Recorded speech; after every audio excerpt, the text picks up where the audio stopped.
planificadas las ciudades satélite, la ciudad dormitorio para descongestionar Caracas? Es la pregunta y el tema que hicimos a través de nuestro Twitter y el tema que estamos tocando el día de hoy. La gente nos respondió, por ejemplo, Roberto Bonielo nos dice a través de nuestro Twitter, @solucionesgb, invertir en vías de tránsito secundarias, implantar vías de trenes y mejoramiento de transporte público.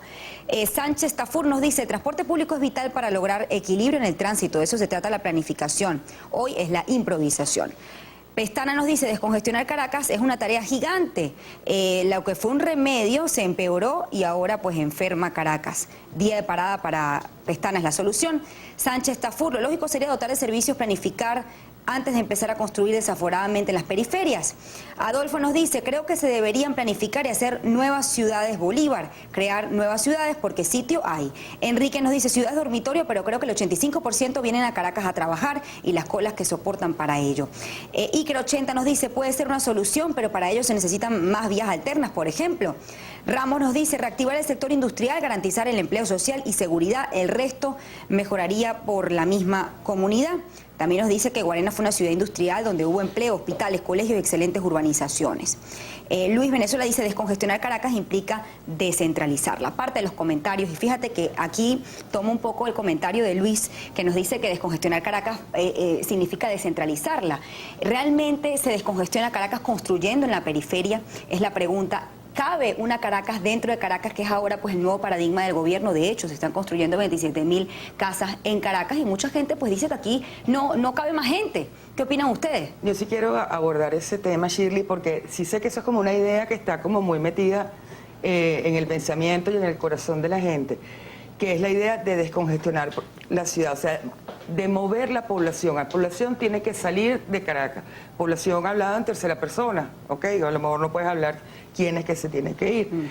Eso es un pensamiento de finales del siglo pasado, donde se pensaba que las ciudades había que limitarlas y sacar la población, y por eso se crearon estas ciudades intermedias que se convirtieron en dormitorios porque seguían manteniendo su polo de atracción. Hoy en día se piensa más en que las ciudades son megaciudades, megalópolis de alguna manera, y están interconectadas. ¿Okay? Es un sistema de ciudades. Alguien habló ahí de transporte público. Allí se usa para interconectar estas ciudades grandes con las medianas, con las pequeñas, los trenes de cercanías, que los hay en todas partes, y cuando llega a la ciudad, ahí cambian los sistemas intermodales. Hay maneras de resolver eso. Ahora, yo lo que creo que es importante es sacarnos la idea de que en Caracas no cabe más gente. Caracas sí cabe más gente. Caracas es una ciudad muy pequeña, es menos de la mitad de Bogotá. ¿Okay? El problema está en que estamos desorganizados. Ese es un problema de ordenamiento. O sea, es como que, o sea, yo lo dije alguna vez, en este salón tú lo llenaras de cajas y obviamente no puedes pasar. Pero si tú agarras y empiezas a ordenarlas, a apilarlas con un determinado criterio, con un orden, con una idea, definitivamente vas a crear espacio. Sí, quizás la percepción no tiene que ver con que en Caracas no hay hectáreas o no hay espacio suficiente, sino no hay los servicios suficientes, o por lo menos los servicios no han crecido proporcional con el crecimiento de la población, ¿correcto? Claro, y eso tiene que ver con la pregunta tuya de esta oferta de ahorita empezar a construir chorrocientos mil viviendas porque aparecieron unos estacionamientos, unas parcelitas o tal, o uno de los comentarios que te hacían por Twitter. El problema no es construir vivienda, el problema es hacer ciudad. Cuando uno habla de congestionamiento, uno no se está quejando de su apartamento. Uno lo que se está quejando es que sales a la calle, la acera está en mal estado, intentas cruzar y nadie respeta el semáforo. Es decir, lo que se está hablando es de lo público, no de lo privado. Entonces, ciertamente hay viviendas en condición de riesgo, viviendas mal construidas, gente que tiene que vivir arrimada en casa de los padres, en un anexo, en una pieza, etcétera. Pero de estas cosas también, de estos mitos que hablaba Vilma, que se construyen, siempre se dice, hay un déficit de 2 millones de viviendas. Bueno, con la ocupación promedio de una vivienda en Venezuela, que es entre 4 y 5 personas, vamos a irnos bajito, 4 personas por vivienda. Si el déficit fuera de 2 millones, habría 8 millones de personas viviendo en las calles bajo los puentes. y nosotros no Eso lo no vemos. sucede. Entonces, ciertamente hay un déficit de vivienda de calidad, pero el déficit no es numérico, es Es decir, las 7.000 cualitativo. hectáreas que están desocupadas en Venezuela, en Caracas específicamente, pueden ser utilizadas en la medida que los servicios también. Y los servicios crezcan para implican espacio público, implican cercanía de Claro. escuelas, cercanía de comercio, para evitar la necesidad de tenerse que montar en el carro hasta para ir a comprar Es que yo pan. quiero enlazar todo, porque eso que tú estás explicando no es únicamente servicio, es lo que se llama hacer ciudad, ¿ok?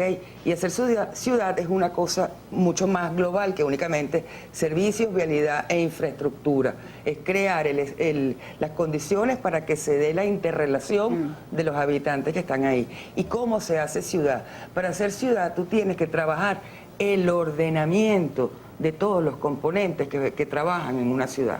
Y probablemente lo que nos ha pasado es que dentro de ese ordenamiento hay un parámetro muy importante que se llama densidad poblacional, que no tiene que ver con cantidad de población.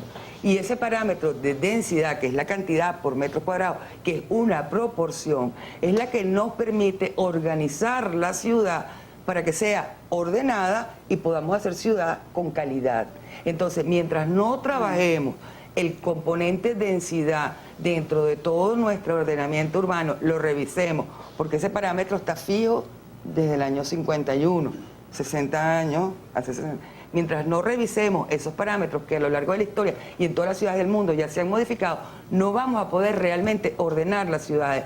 Probablemente podamos decorar espacio público, pero no vamos a crear espacio Ahora, público. es una realidad, además lo dijimos al principio, casi 500.000 vehículos ingresan todos los días que provienen de la ciudad de satélite. ¿Cómo podemos nosotros lograr esa interconexión que sea realmente efectiva, que sea eficiente, que no haga además que las empresas trabajen menos, que la persona comparta menos? Porque tiene, sin duda alguna, el problema, por ejemplo, en el caso de las vías, es un problema como tal, no solamente de movilidad, representa un problema personal. Claro. Y además a nivel de inversión también para las empresas. Nosotros vamos a hacer una pausa de rezo, vamos a buscar esas soluciones para poder interconectar estas ciudades satélites, ciudades dormitorio, mal llamadas ciudades dormitorio, en este programa. Hacemos una pausa y ya regresamos con más de este tema.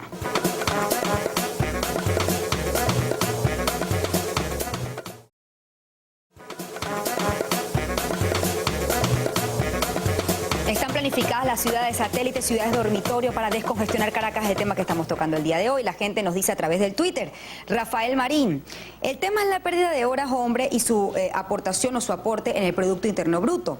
Alecita CG dice, más vías, hay muchos carros y pocas vías. El ingeniero 2011, la solución no es esa. La solución es invertir en otros estados y sacar a la gente de la capital, la descentralización. Ciudades dormitorio, yo creo que primero los servicios públicos como el transporte antes de construir más viviendas. Doctor Fútbol 10 nos dice, pienso que construir viviendas adyacentes a la ciudad de Caracas aplacaría el problema, pero no lo resolvería. Chesco 79, sí, solo sí se mejoran y aumentan las vías de acceso a la ciudad. Mauro Cedem dice, creo que ciudades dormitorios no es el problema es que fuentes de trabajo y poderes están centralizando en Caracas o están centralizados en Caracas. Alcaldías, autoridades de ciudades dormitorio deben crear incentivos para mudar o crear empresas, industrias, activar el comercio. Me quiero detener aquí con esta intervención porque mucha gente piensa que toda la vida pública, además, ¿no? Lo que tiene que ver con el sector público está concentrado en Caracas. Sí. ¿Ustedes creen que se debería llevar a ciertos ministerios, ciertos organismos a este tipo de ciudades o crear sedes, descentralizar un poco? Bueno, es que la descentralización en su acepción más amplia.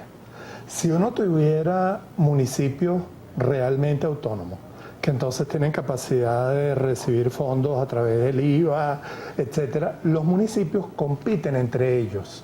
Y entonces comienzan a crear municipios deseables. Y tú decides irte a vivir a San Antonio de los Altos o a Guarenas y tal, porque quieres, no porque sea el único sitio donde conseguiste un apartamento que puedes pagar. Entonces, ese municipio se encarga no solamente de que tú te mudes para allá, cada vez que tú compres pan allá, cada vez que tú pagues el colegio de tus muchachos allá, va a recibir fondos. Entonces, si se establece una sana competencia entre los municipios, que es la verdadera descentralización, se reduce el problema de congestionamiento. Uno de los tweets lo decía muy claro, aunque mezclaba dos cosas. O sea, el problema es la falta de vías por exceso de carros. No, el problema es el exceso de carros. ¿No Si es la hubiera- falta de vías? No, la el falta exceso de carro. es exceso de carro. ¿Ustedes creen que las vías que están son suficientes? A lo mejor hace falta Falta un par de ellas, algo. pero no ¿Qué vías demasiado. faltan, por ejemplo, para las ciudades dormitorio, para fomentar que haya una mejor movilidad? No, te voy a decir para la ciudad, probablemente terminar la prolongación de la Cota 1000 y la variante Kempis. O sea, yo no, en verdad, en principio, no invertiría demasiado más. Yo invertiría en espacio público. Y en Sí, transporte colectivo. Y en transporte colectivo, de manera que desestimules el uso del vehículo, porque tienes un transporte público de calidad y la persona diga, ¿yo para qué voy a sacar el carro hoy? Me voy al transporte público. Y en ese momento, descongestionar las calles. Y entonces, simplemente si es- porque ofreciste el transporte público de primer mundo, de calidad. Y ese transporte público de primer mundo, como sucede en todas partes, en los trenes de cercanía, en un buen tren, además, tú puedes ir adelantando parte del trabajo. Porque tú no estás con la cosa de una camioneta donde metieron 20 personas más de las que cabían y entonces tú tienes que estar cuidando los bolsillos para que no te arranquen nada. Es una cosa bien hecha. Fíjense que me llama la atención. Acá hay un punto importante que tiene que ver con el tema de las libertades. Yo decido, por ejemplo, a dónde quiero llevar a mis hijos a que estudien, a qué colegio quiero que estudien. Yo decido, o me tocó la oportunidad pues de trabajar aquí, pero si yo viviese en una ciudad dormitorio satélite, me es difícil trasladarme. Claro. Ahora bien, esto tiene que ver con un problema de ciudad. Por ejemplo, si tú tuvieses el colegio o estudiases en un colegio que se quede en tu urbanización, tú tuvieses un trabajo dentro de esta ciudad satélite, tú, claro. por supuesto, reducirías este problema de movilidad. Claro. Ahora, ¿qué pasa con el tema de las libertades? Además que es un punto importante aquí en Venezuela. Pero es que espérate un momento. ¿Qué opinan ustedes sobre eso? Sí, cuando tú mejoras estas ciudades satélites, que logras llevarlas a tal punto que dejen de ser satélites y dormitorios y se conviertan simplemente en ciudades que tienen una cualidad, que son pequeñas, medianas o grandes, y que tú decides vivir ahí, te cambia la condición. Porque entonces cuando tú le logras cambiar a ciudades pequeñas, medianas o grandes, ellas contienen todos esos servicios que tú estás mencionando, que hacen que la persona no tenga que desplazarse al objeto que hace el satélite, sino que lo resuelve todo en su ciudad pequeña, mediana o grande. Por eso es que es un sistema de ciudades, ¿entiendes? Y eso refuerza la libertad. Porque entonces, si a Es ti, tu por opción. ejemplo, te gusta comer distinto cada día, bueno, es poco probable que en una ciudad pequeña haya areperas y hamburgueserías y un restaurante japonés y tal. Sin embargo, en una ciudad grande sí. O sea, eso refuerza la libertad, no la Solo un coarta. pequeño puntico para cerrar. La ciudad Ya tenemos que dormitorio, el que despedir. vive ahí no tiene opción. Una ciudad pequeña, mediana o grande es una elección de la persona, es muy distinto. Muchísimas gracias por haber venido. Parte de las soluciones, fíjense que me llamó la atención lo que puedo recoger, que para ustedes no es necesaria la construcción de más vías. El problema son los carros. Lo que hay que construir son sistemas de transporte para mejorar la conexión, la interconexión entre la ciudad y las ciudades dormitorio o ciudades satélites, que según los expertos no se debería llamar así. Se deben construir un complejo o todo un sistema para que sea una ciudad pequeña, mediana o grande, pero que tenga todos los servicios, para que se aumente los servicios con la población. Muchísimas gracias por habernos acompañado No, en gracias este a ti. día. Nosotros Gracias a nos ti. despedimos. Gracias por haber estado con nosotros esta mañana. ¿Qué debería ser, no? El tema de asfaltar la vía, el tema de, bueno, de generar unas políticas públicas coherentes como el tema del pico y placa. Un grupo de vecinos preocupados por la condición de la Gran Mariscal de Ayacucho, que es la principal vía que nos comunica con la ciudad de Caracas, decidimos conformar este equipo, organizarnos para presentar no solamente quejas y críticas, sino también soluciones, propuestas. Hemos presentado varias propuestas, opciones, nos hemos puesto a la orden para que se realicen estas obras. Hacemos la Contraloría Social que nos corresponde como ciudadanos de los municipios Plaza y Zamora, para simplemente lo que queremos es pues que mejore la situación, que mejore nuestra calidad de vida, y por eso es que les presentamos las propuestas como el Comité de Usuarios de la Gran Mariscal de Ayacucho.